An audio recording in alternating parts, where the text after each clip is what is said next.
Chaning gren scialach urit hug bois móram sé Briseadh na Cloiche ag Iain Moireach agus ha imagöver san seo chaning hiad over am cínteach gre union hiad scialach gan lémi dur bh mis an artscoil agus bheit ceir bliana agus bhacin dhéana san tíochanan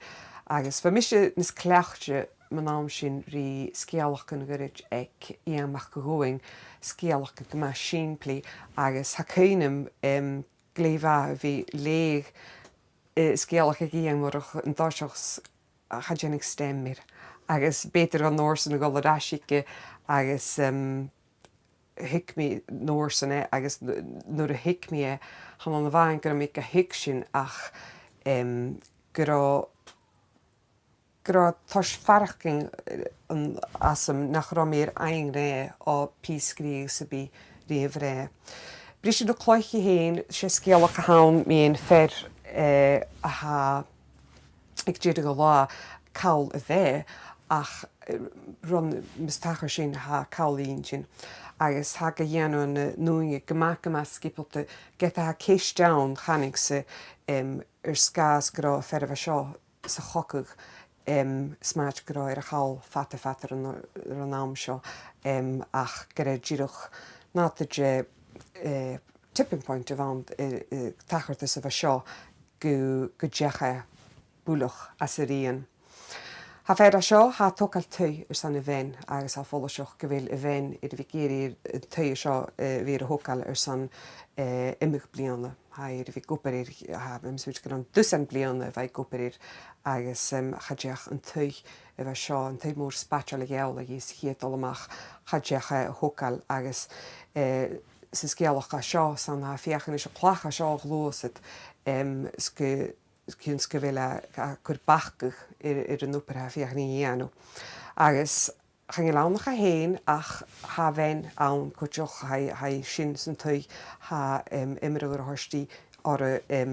stoi céint troningach a goparir go nachgal díoch céintir.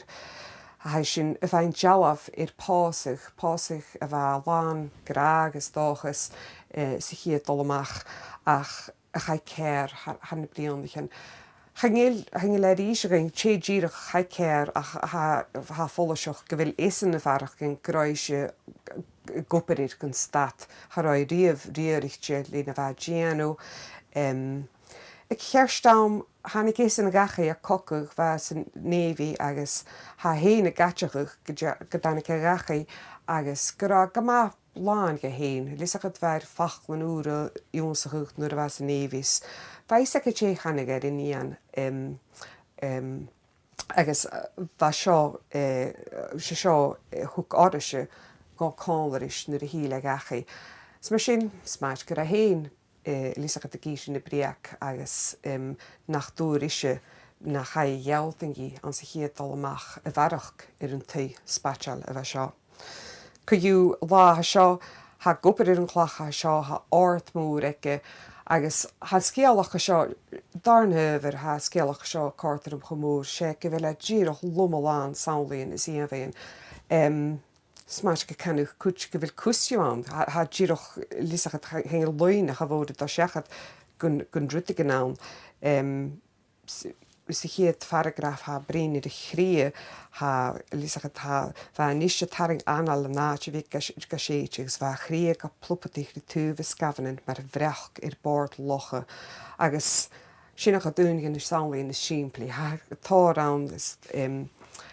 ha genú saola ha mi hín faraching gin na chhlacha seo agus chhlacha seo mar íonmhaid je bheith héin lisachad agus ha go níidir níist fer a bheile díirech a bhór a go leideoch cuma go dú ha díirech ar san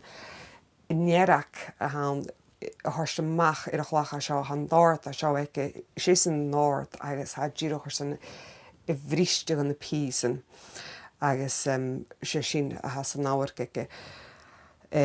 Ha cúteoch Catriana ann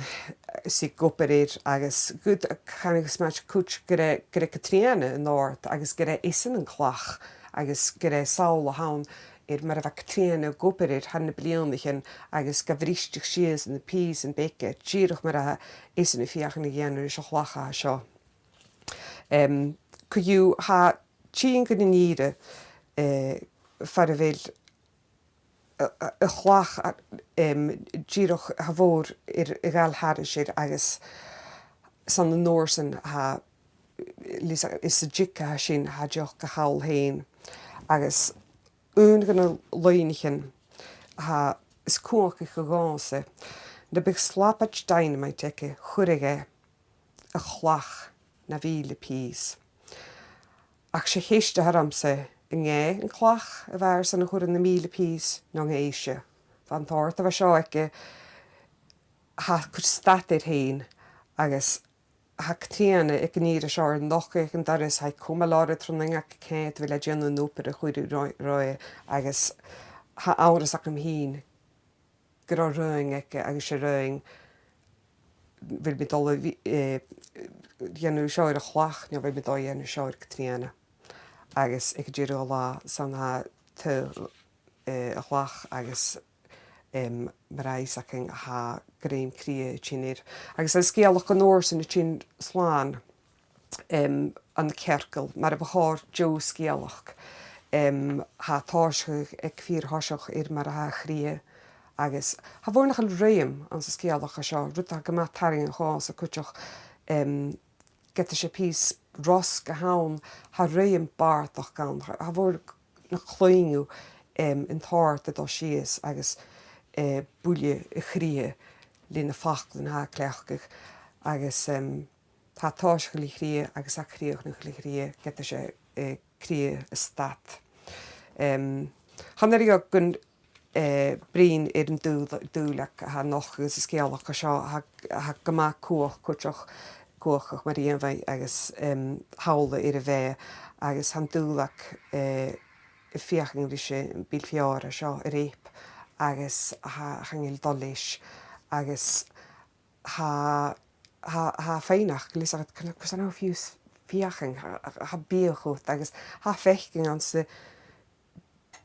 dúlach big bídoch a seo lís go unganrut an slú hiú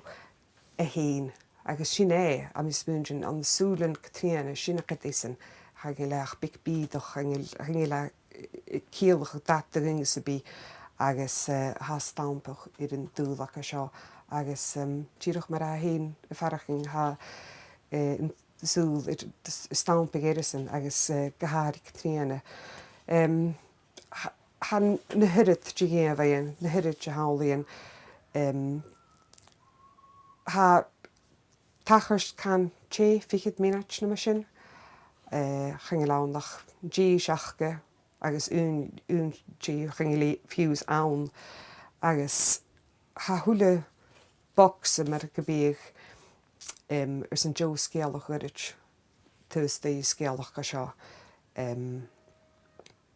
agus sinna go an dubhar a códarúm san mór.